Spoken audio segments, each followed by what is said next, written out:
If you're planning on selling your house and you live in an HOA, then there's some things that you need to disclose to a prospective home buyer. Let's talk about how to sell your house in an HOA and what needs to be disclosed.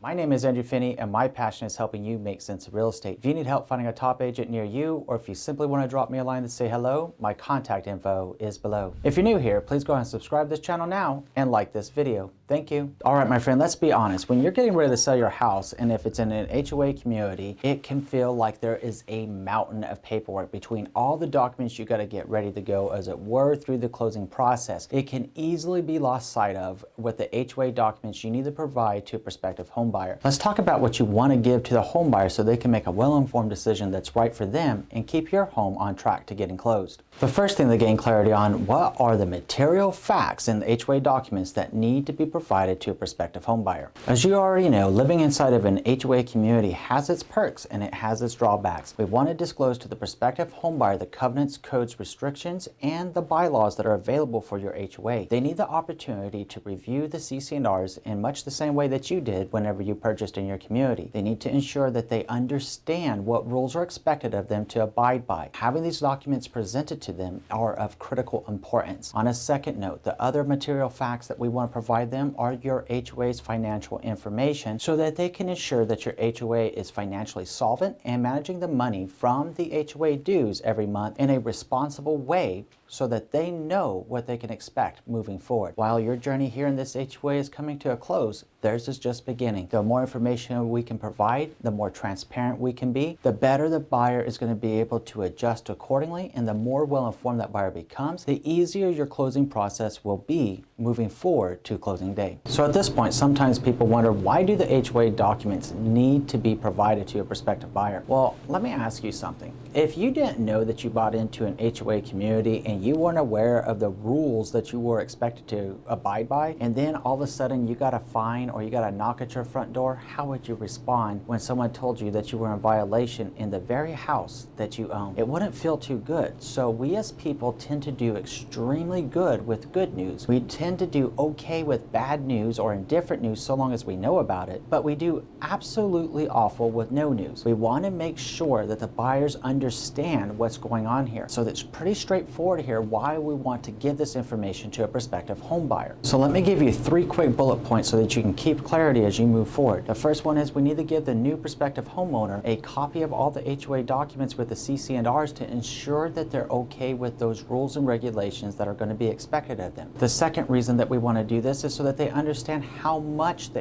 HOA fees are going to be and when they are due. The third thing that we want them to know is whether your HOA has any litigation pending against it, because if your HOA is in hot water, shouldn't they know about it before they dive in? At the end of the day, let's face it, not all HOAs are created equal. Some HOAs operate like a well-oiled machine. It's perfect, they're accommodating, they're negotiable, and they're reasonable. Sometimes we get other people on the board that mismanage the funds or mismanage the HOA, and that's sometimes whenever HOAs get a negative stigma is often because of the people on the board, not because of the HOA itself, or other times perhaps a poor management company. We know this to be true as people that live inside the HOA community. We need to give full disclosure and let people know what's going on that want to purchase inside our community, in this case purchase your house, so that they know what's going on during their home ownership and what's about to be your former community. A third thing that sometimes comes up is a seller will say to me, Andrew, you know, what if I'm behind on my HOA fees? What happens? Am I going to have to pay these HOA fees? What if I have an HOA lien? What is the case going to happen here? And that's a really good question to ask. Well, in short, you, the seller, are going to need to make good on any back due late HOA payments so that your property can transfer free and clear with insurable and marketable title to the prospective home buyer. We want to make sure that any liens against you, whether it be from the HOA or perhaps late HOA fees, are brought current at the time of closing so that you can transfer that property to that prospective home buyer. So in short, if you're late or you have an HOA lien, you need to be prepared to pay for it. Now the caveat to this is, can it be negotiated in a purchase agreement for a buyer to pay for the HOA liens or to to make good on the late HOA payments? In short, the answer to the question is yes, if it's agreeable to a prospective home buyer and it's put in writing as part of the purchase agreement itself. Now, what would possess a buyer to do that? Well, maybe if you're listing significantly under market value, they would be happy to pony up depending on how much you owe on those HOA liens and late HOA payments. In many cases though,